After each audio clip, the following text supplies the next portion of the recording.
Idle, my brother said, selling our family company behind my back. Then the money vanished. I dug deep. Now he's begging me to stop the lawsuit. My brother called me idle, even though I was putting in 80-hour work weeks to keep our family's enterprise afloat. Once it became profitable, he offloaded it without letting me in on the deal. However, when he attempted to use the funds, something unexpected occurred. To really explain things, I'll go back to the start because even now, as I'm putting the words down, it seems unbelievable. My family runs a landscaping company.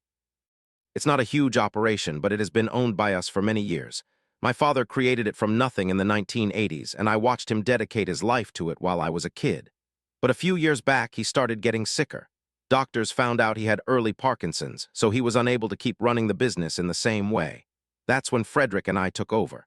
To give you a better idea, Frederick has always been the favorite. He's the type who's always chatting, always the one who seems to be liked instantly. As for me, I have always been more comfortable out of the public eye. I'm not reserved, but I'm not someone who craves attention. So when it came to sharing the responsibilities for the company, it was pretty obvious. Frederick would handle the larger issues like marketing, making connections, and charming the customers. I would be in charge of the hands-on work. It felt like a good arrangement, and for a little while it was. I'm not joking when I say I worked 80-hour weeks. If you've ever done landscaping, you understand how challenging it is. You are outside in intense heat or pouring rain, pretty much whatever the weather has in store for you, lifting. I was occupied with stuff like getting supplies, putting in trees, and satisfying customers who wanted their yard to be like a palace, but only had a low-cost store's funds. It was draining, but I wasn't too bothered by it. This business was our family's history, and I wasn't going to allow it to go under. At the same time, Frederick was. Honestly, it's complicated. It's tough to describe. Officially, he was working. He'd show up at the office looking sharp in his business attire, carrying fancy coffee, and discussing his grand ideas for the company's future. He'd be on his laptop for hours, saying he was getting new deals or growing our reputation. I didn't second-guess him. He was my sibling, and I believed in him. However, little things began to bother me. One day, for instance, a client I'd worked with for ages asked me, "So when are you planning to take over the business completely?"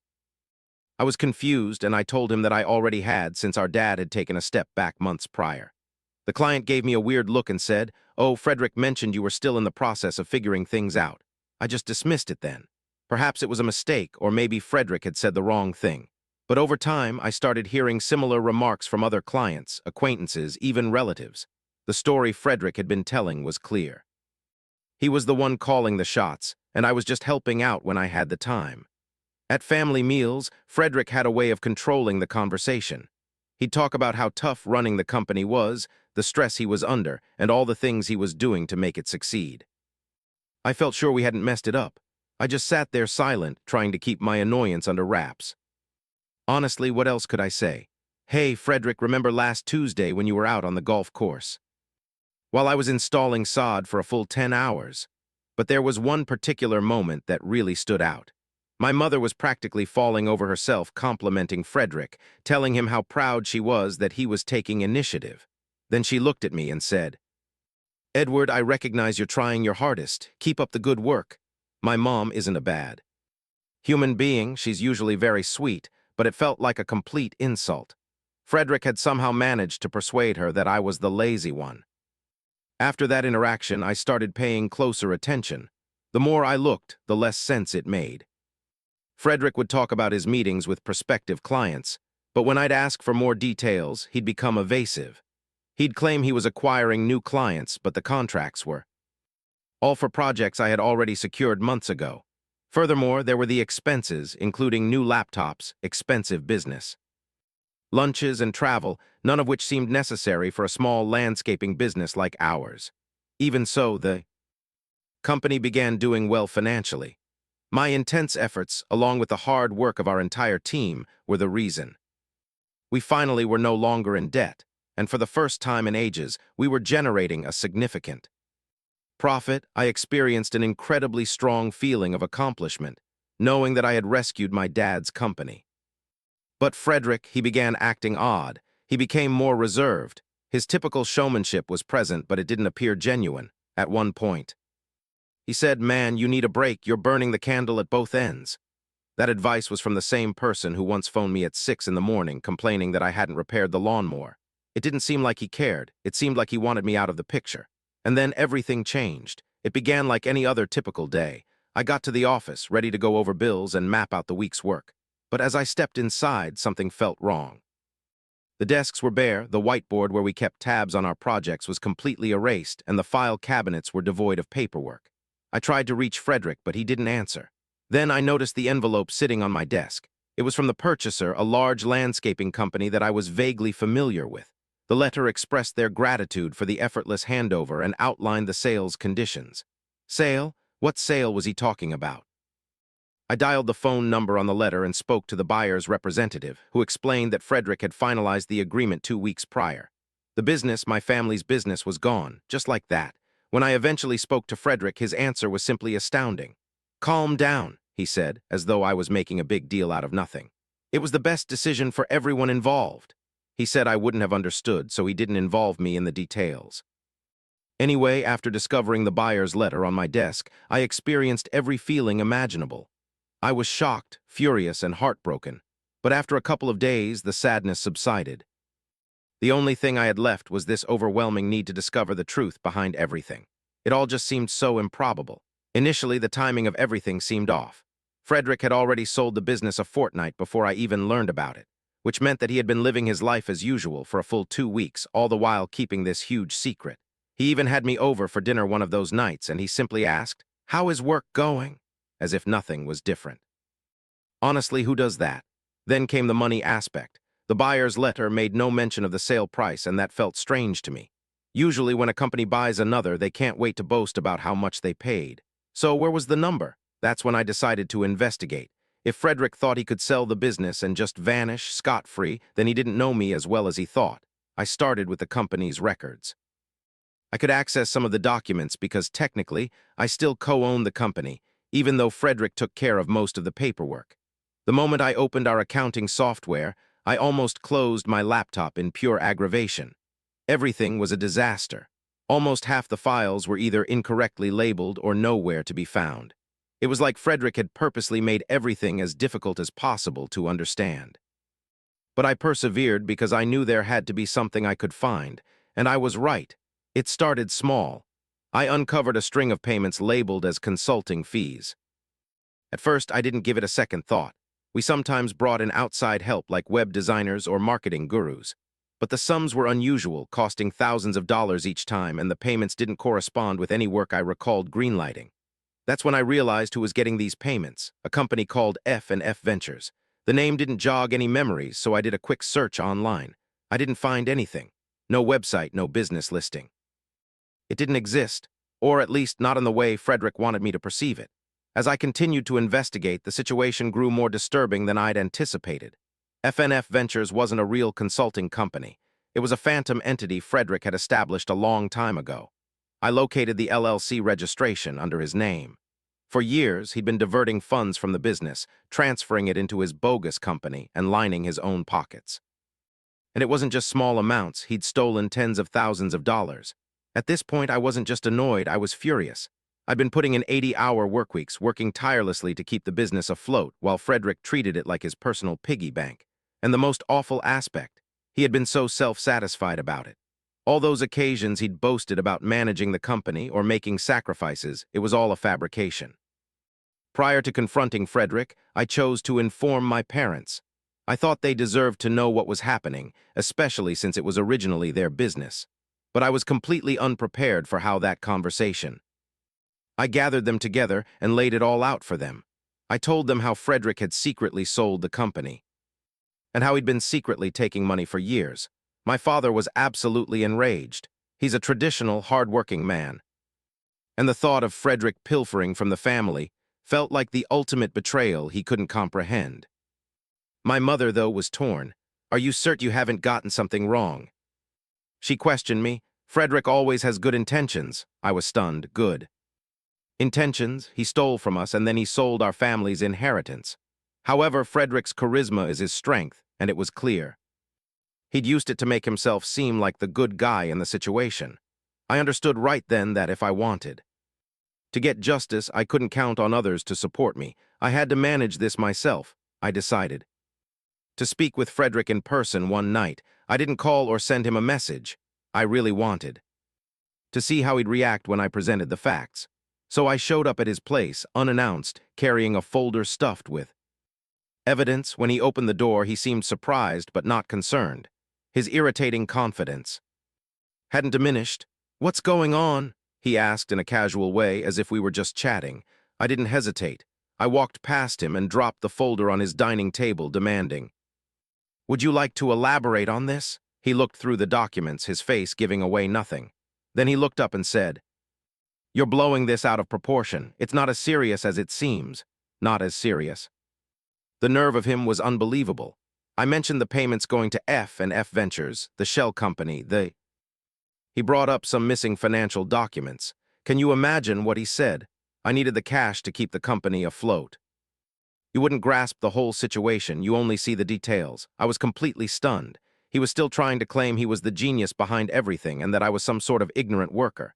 I stated that I was finished listening to his justifications and my lawyer would be in touch. For the very first time, his facade cracked. "You're actually going to turn this into a legal matter?" he asked with a slight tremor in his voice. "We're family, Edward," he said. "You don't battle your own flesh and blood. Family members don't steal from one another," I shot back at him. "You turned this into a legal matter the second you sold the business without my consent." After that conversation, I reached out to Ashley, a lawyer I've been acquainted with for years. She's brilliant, pragmatic, and loves a good fight. Once I laid out what happened, she told me we might have grounds for a lawsuit. Apparently, a part of most business sale contracts necessitates all co-owners' approval of the agreement. If Frederick lied about his authority, the sale could be invalidated or contested. Ashley also mentioned that we could go after him for breaking his legal obligation, particularly since I had proof of his stealing. That news gave me a fresh sense of drive. I wasn't just going to stay quiet and allow Frederick to get away with this. A few days later, Ashley gave me an update. She'd already talked with my buyer's legal team was worried, I found out. It also became apparent that Frederick had been dishonest with them, too. He had stated I'd sign off on the sale, even though I hadn't given my consent. The buyer was now having second thoughts about the whole transaction. Frederick was beginning to get anxious, and at that moment it clicked. I had the upper hand. For the first time since this whole situation started, I felt like I had some influence. Frederick had spent years constructing this precarious situation, and it was about to fall apart. After my attorney, Ashley, informed me that we had leverage, things quickly changed. The buyer, obviously alarmed by the legal complications Frederick had created, put the sale money into escrow. This meant that Frederick, who probably imagined he'd be enjoying himself by now, immediately couldn't touch the funds. And honestly, the timing couldn't have been more perfect. I didn't immediately speak with him. I wanted him to suffer a little. Whenever I considered all those years I'd worked so hard for our family business, only for Frederick to stab me in the back like this, my anger intensified. But I managed to stay calm because I knew this wasn't solely about how I felt. It was also a strategic move. In the meantime, I kept investigating. I wasn't just trying to find more proof of his financial misconduct. I wanted to understand the reasoning behind his actions. Why would he do this? Was it only because of greed? Or was there something else motivating him? That question kept me awake, even as Ashley and I prepared for what came next. It seemed like a messy court fight was brewing. I noticed the strain on Frederick about a week after the buyer blocked the money. I got a phone call from my mother, and she sounded concerned. It turned out Frederick had been behaving strangely, more short-tempered than usual, lashing out at people for no reason and skipping family meals. My mom said he had been staying home a lot, which wasn't typical of him. I think he stressed her, which is why she had called. She thought maybe we should chat. I almost tasted blood from how hard I was biting my lip. Talk, after what he did. But I just told her I'd give it some thought and ended the call. I wasn't prepared to face him yet, not until I had everything figured out. Then something odd happened. I was at the supermarket grabbing groceries when I bumped into one of our former clients. We started chatting and he casually mentioned that he had heard Frederick was launching a new business. My attention instantly intensified. What kind of project was it? I asked. The man just shrugged and said Frederick had been hinting at a large undertaking but hadn't provided specifics. I thanked him and left, my thoughts whirling. A new venture? With what funds? He couldn't get the money from the sale, so where was he planning to get the money for this significant project? That's when it hit me that Frederick must have had alternative schemes underway, schemes that weren't dependent on the sale money. I went back I was poring over all the financial documents, searching for something I could have overlooked, and that's when I stumbled upon it. There were a bunch of loans taken out in the company's name over the last couple of years. I'd seen those before, but I figured they were standard business expenditures. However, after taking a closer look, I understood that the money wasn't used for the business at all. Instead, the funds were moved to a different account, that same account Frederick used for his sham consulting business. I felt sick. He wasn't only stealing from the company, he was also using it to get loans that he then kept for himself. And because those loans were connected to the business, I was ultimately responsible. For half of them, that was the final straw. I phoned Ashley and explained everything. He didn't just betray you, she said. He's placed himself in a serious legal situation. We can work with this. The following few weeks were a complete blur. Ashley initiated legal action against Frederick for violating his fiduciary duty, stealing, and deception. The proof we had was irrefutable: bank statements, phony invoices, loan paperwork, and Frederick didn't stand a chance. The potential buyer, desiring to distance themselves from the mess Frederick had created, chose to cancel the sale completely. This was enormous. This didn't just mean Frederick wouldn't receive any money from the sale, but also meant I had the opportunity to recover the business. It wouldn't be simple, since I would still have to handle the loans. I had a glimmer of hope. It was a fresh start, a chance to put things back together. Frederick, though, was really falling apart. At first, he acted like it was no big deal, like the lawsuit was just a minor setback. But as the court dates got closer and more information surfaced, his composure started to crumble. He wasn't calling or emailing anymore, and those few times I saw him, he didn't seem like himself. The self-assured, arrogant brother I knew was gone, replaced by someone who looked utterly exhausted. The turning point came during the deposition. Ashley had been questioning Frederick relentlessly, going over every detail of his financial manipulations. Eventually, she asked him a very simple question. "Why didn't you just ask your brother for assistance if you were short on cash?" Frederick paused. For a second, I actually thought he might confess that he'd gone too far, but instead he glanced right at me and said, because he wouldn't have understood. He never grasped the larger context. I wanted to laugh. The sheer audacity of that remark, even after all he'd done, felt unreal. But I kept my mouth shut and let Ashley do her job. Ultimately, the court sided with me.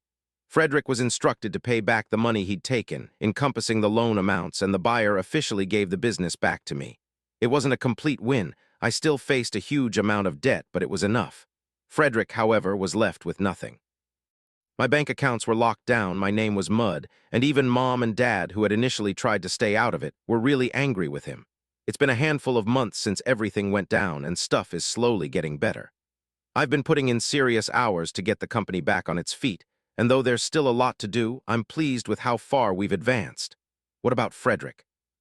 The last I knew, he was moving from place to place, crashing on friends' couches and attempting a fresh start in a different town. I wouldn't be honest if I pretended to feel sympathy for him. He made his own decisions, and now he's dealing with what happened.